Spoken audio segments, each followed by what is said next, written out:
Good evening, everyone. This is Agri Business Now, the program that keeps you informed of all the current activities taking place within the agricultural sector. We have a lot in store for you, so I invite you to stay tuned. This evening, we will continue to advise you on the Agricultural Produce and Livestock Act of 2007. IICA held its annual accountability seminar. And we also have highlights of the launching of the Fisherman's Month of Activities 2019. We also have the How to Do segment along with the news and announcements. Don't go away, Agribusiness Now will be right back. Water. It is 75% of the Earth's surface, yet it is scarce in some places. It's 70% of our body's mass, yet many do not drink that 8 glasses per day. The forest plays an important part in the water cycle by protecting our watersheds. Water is life. Protect the forest. Preserve life. Thank you for staying tuned. If you're just joining us, you are watching Agribusiness Now. For the past weeks, Legal advisor to the Farmers Support Company Limited, Noel Bruce, has been advising us on the Agricultural Produce and Livestock Act of 2007. On this week's segment, he's moving on to Section 25, which deals with penalties that can be incurred if one assaults an officer. Now, we are aware of some of the grievances of citizens concerning the police. But we have to understand that as law-abiding citizens, we need to abide by the laws that governs us. And Section 25 of the Act says that a person who assaults, obstructs, hinders, or resists a constable in the execution of his duties under this Act, or a person acting in aid of such constable, or aids or incites any other person to assault, obstruct, hinder, or resist a constable, or a person acting in aid of a constable commits an offense and is liable to, on summary conviction, to a fine of $5,000 and to imprisonment for 2 years, or to both, or such fine and imprisonment. So, the point is, the officer, the constable, has the right to stop, to search, to question you, to examine, and to seize. And we are saying that once it is a legal search and it is conducted in an orderly and approved manner, the person who is being questioned should comply. Because if, in the opinion of the officer, you are obstructing, you are hindering, or you are resisting, the constable can arrest you, and on conviction, you are liable to an imprisonment for 2 years or a fine of $5,000, or both. It can be either or it can be the fine and conviction. But not only the person who is being searched, because sometimes the driver may be the one who is questioned. Let us assume it is a pickup or a truck in this case, and the constable is questioning the driver. Sometimes the conductors or other persons on or in the vehicle joins in the conversation and becomes very disagreeable, because sometimes they may not even like the approach of the constable. So there are means and ways of dealing with these things. So we are saying that, and even if the constable gets another person who may not be a constable to assist, you have to behave in an orderly manner. The constable plus the farmer or the person who is transporting or conveying the goods or the livestock, we all must abide by the law. Welcome back. The Inter-American Institute for Cooperation on Agriculture, better known as IICA, held its annual accountability seminar that reports to stakeholders on the activities in the country in support of the development of agriculture and rural areas. On Tuesday, May 7, 2019, the seminar was held at National Insurance Services Conference Facility, where Mr. Michael Dalton, IICA Technical Specialist, presented the annual report for 2018. The seminar is an important component of the institutional culture of accountability to those for whom we provide our services. That is the national authorities and other stakeholder organizations, groups, and individuals. IICA, as an international development institution, financed primarily with quota resources from member states, is limited in its financial capacity to respond and to support all of the demands of our clients. We strive, therefore, to focus our attention and efforts to effectively addressing those demands which we are ideally positioned to address, and to work in partnership with like-minded institutions to ensure meaningful impact and sustainability of the results of our interventions. It is useless for me to be running up and down in this country, engaged in activities that you know little or nothing about. It's a practice that we encourage other institutions to do as well. In some countries, I know an accountability is done, not only from IICA side, but in a general forum where everyone reports on their activities. But be that as it may be, it's a good practice. Our mission is to encourage, promote, and support the efforts of the member countries to achieve their agricultural development and rural welfare by means of international technical cooperation of excellence. To encouragement, to promote, and to support. IICA basically has 7 key functions, which I would very, very briefly speak to. The first of it is institutional strengthening. IICA supports its member states in their efforts to strengthen their public sector institutions. This is one of our primary functions. And in this regard, let me just mention that in all countries, we view the ministries of agriculture as our primary client. We also have very important relationships with other public sector institutions and also the private sector, but the Ministry of Agriculture is in fact our primary client. Our second function is to engage in capacity building works with these institutions with which we engage. And then to create and apply methodologies and instruments to the benefit not only of the institution but to general benefit of the country for development. Methodologies and instruments, always big words, because when people hear about instruments, they're wondering if it is some doctor's tool that you're dissecting something with. But an instrument can be a document. Like our medium-term plan is our primary instrument for action over the medium term, 4 years, right? So the word is a bit deceptive, but instruments come in many different forms. It is the tools with which we work. Management and the use of knowledge. One of the key things and drawbacks I find in the Caribbean area and in our country in particular is that we lose knowledge very, very rapidly. I say 30-something years actually, and I am soon going. How do I ensure that all the knowledge that I have is in some way housed, that someone else can have access to it? I started a process of disseminating this knowledge innocuously to technical officers, but I realized sometimes people keep knowledge that they receive.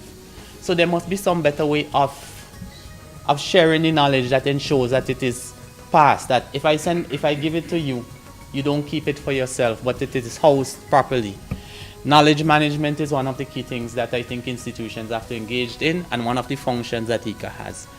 project management. We like to engage in all aspects of the project cycle, from the identification of the projects to the design to the implementation of projects and to evaluation of projects. So later on you may hear me mention about my engagement with GF on the Small Grants Committee, where basically we're doing evaluation of projects. We can be engaged in all or any part of the project cycle. That is one of our key functions. We encourage consensus building and coordination among stakeholders. Oftentimes I'm asked to sit on small committees or to engage with stakeholders, trying to get consensus. This falls readily within my mandate, so it's not an issue, right?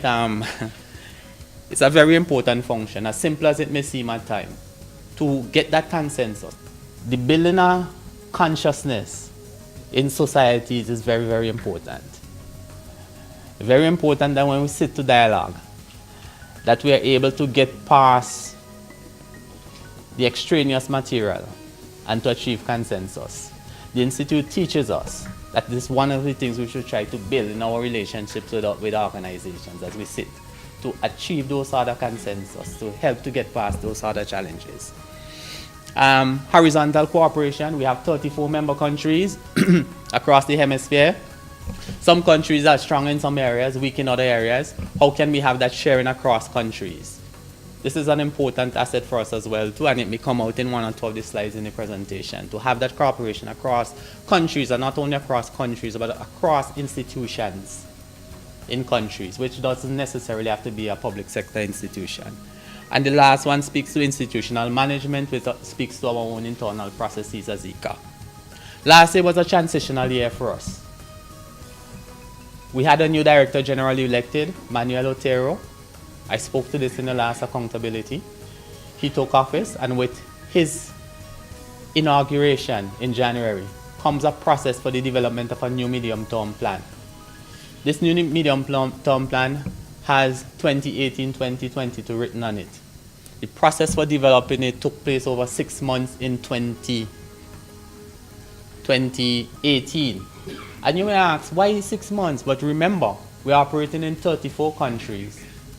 And we're operating under the mandate from a board called the Inter-American Board of Agriculture, which is peopled by the ministers and secretaries of agriculture from the 34 member countries, including our own. The launch of the National Fisherman's Day was held on Friday, 10th May 2019 at the Fish Market Compound under the theme, Climate Change Affects the Ocean, Fish Responsibly to Sustain the Industry, and the slogan, We fish it, you dish it.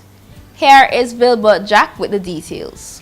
Climate change can pose disadvantageous risks to the Caribbean islands. The environmental changes expected to affect us are a rise in sea level, stronger hurricanes or storms, longer dry seasons, and shorter wet seasons.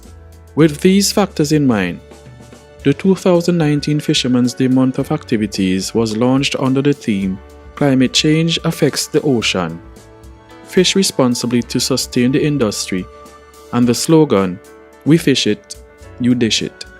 Addressing the gathering at the launch, Chief Fisheries Officer Jennifer Cruikshank-Howard outlined the policy of the Fisheries Division and how it intends to live up to its mission. The policy of the Fisheries Division is to establish appropriate measures for the effective management, conservation, sustainable utilization, and development of the fisheries and aquaculture resources and related ecosystems, to optimize the social and economic contribution from fisheries in collaboration with all stakeholders.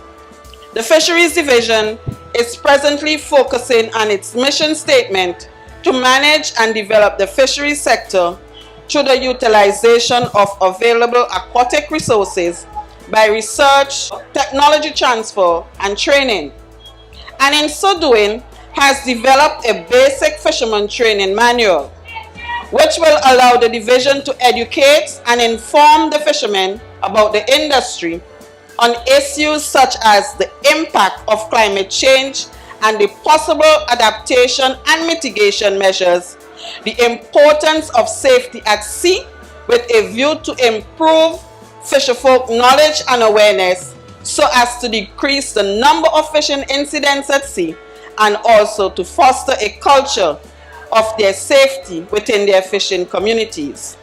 The Fisheries Division is therefore mandated to provide technical guidance and practical actions for increasing resilience and reducing vulnerability of the fisheries sector to climate impacts, creating better understanding and awareness of climate change vulnerability, creating resilience among fisherfolk and fisherfolk organizations, as well as improving governance by mainstreaming climate change adaptation and disaster preparedness in multi-level fisheries governance. Therefore, the fisherfolk can be assured that the Ministry of Agriculture, Forestry, Fisheries, Rural Transformation, Industry and Labour, through the Fisheries Division, is obligated to work with you to build resilience to assist you in sustaining this important industry.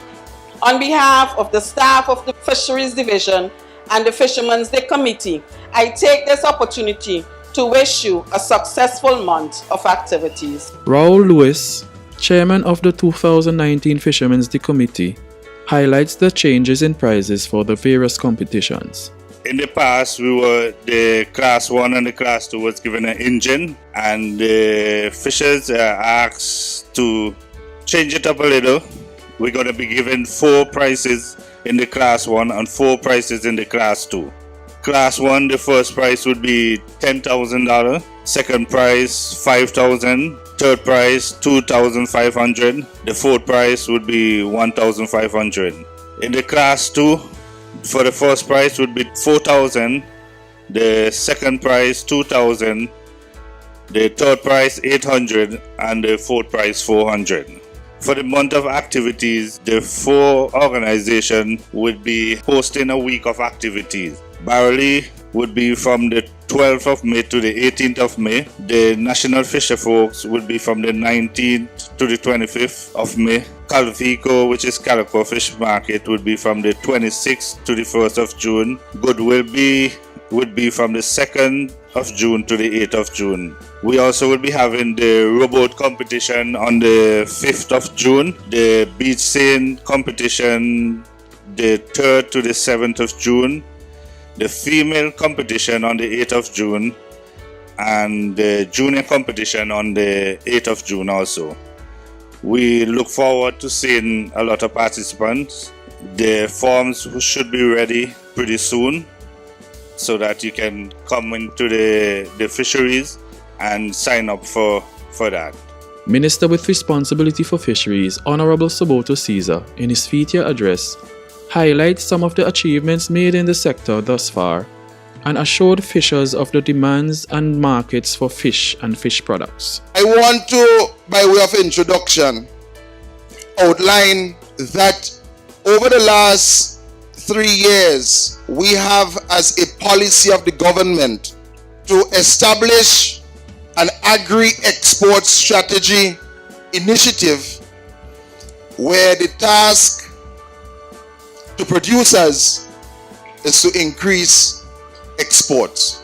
As we build a thriving economy, there must be a partnership between the public sector and the private sector.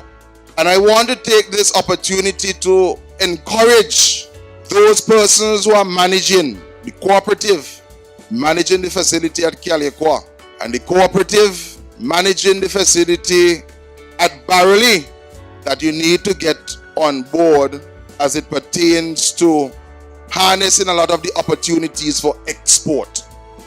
In 2018, the value of the fish and fish products exported from the facility in Beckway was over $4 million. OEA, the value was over $2.4 million. And the story in OEA is remarkable. You have a young man, hardly 30 years old, leasing a facility valued at over $30 million. And within the first 2 years of operation, he can have some $2.4 million in throughput value in fish and fish products. Something is happening in this country. Something is happening in fisheries. And we must be grateful and thankful to God and the fisher folk for the results that we have seen so far. I want to commend the women who are assisting in making the fishing industry what it is today. And let us give a special round of applause to the women. I want to wish all of us a very safe month of activities. Last year in my address I said that this year I will go out on one of the boats on Fisherman's Day. It's still early days. And I received a royal welcome from the chairman. So you'll organize the boat. All right. I have the compass. You have the boat. May God richly bless all of us. And let us all have a safe season. Up next, the How to Do It Yourself corner, so stay tuned. Did you know that the IICA's Agriculture Competitiveness Project, otherwise known as AgriCom project, has been officially launched? Well, it was. And the project aims at enhancing access to markets and sales for competitively selected farmers and fisher folks. But to access funds, you must be part of a productive alliance. So what is a productive alliance, you ask? It's a business arrangement between farmers and or fisher folks on one hand, and on the other hand, aggregators. Aggregators can be cooperatives, lead farmers, or marketers and agro-processors. The project provides matching grants to a productive alliance. A minimum of 10 farmers or fishers and an aggregator, such as a lead farmer, a cooperative, marketer, or an agro-processor. Farmers and fisher folk in Productive Alliance can receive up to $8,000, while the aggregator, lead farmer or fisher, cooperative, marketer, or agro-processor can receive up to $120,000. For more information, please contact Ministry of Agriculture, Richmond Hill at 456-1410 or 456-1111, extension 311 or 321, or email agricomsvg@mail.gov.vc. On this evening's How to Do segment, we are going to show you one way to preserve fish, which is conning.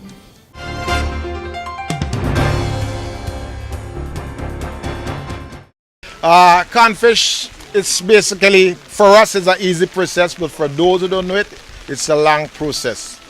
The fish have to be first caught, then clean, as we say in scale, trim it up, and cut it from the backbone, come right down, bust the head, and you put a chop in the head of the fish to make sure it's all properly, and then you slice it down like this. You put a chop in the head here, right? And then you slice it down, and after slicing it down, you're making sure that you salt it, right? You salt it, and after finish salting it, sometimes we put it back into the sea to wash it for the next day, so it will give you a nice brown texture and a look. And after that part, we put it in the sun to dry for at least 2 days. After those 2 days, you can start cooking your fish, right? We put it sometime overnight to soak in some water so that it will take out much of the salt, because some people don't like too much salt. So you take out some of the salt, and you will make sure that the next morning we put our fish on the fire, we cook it, and as I shared before, after cooking it, we use some to make sure we cook it and prepare it. We get some cucumber, some sweet pepper,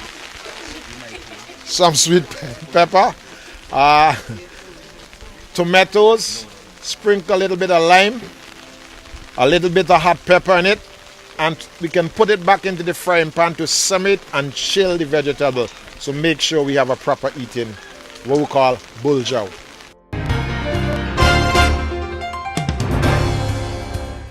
Here are the news and announcements.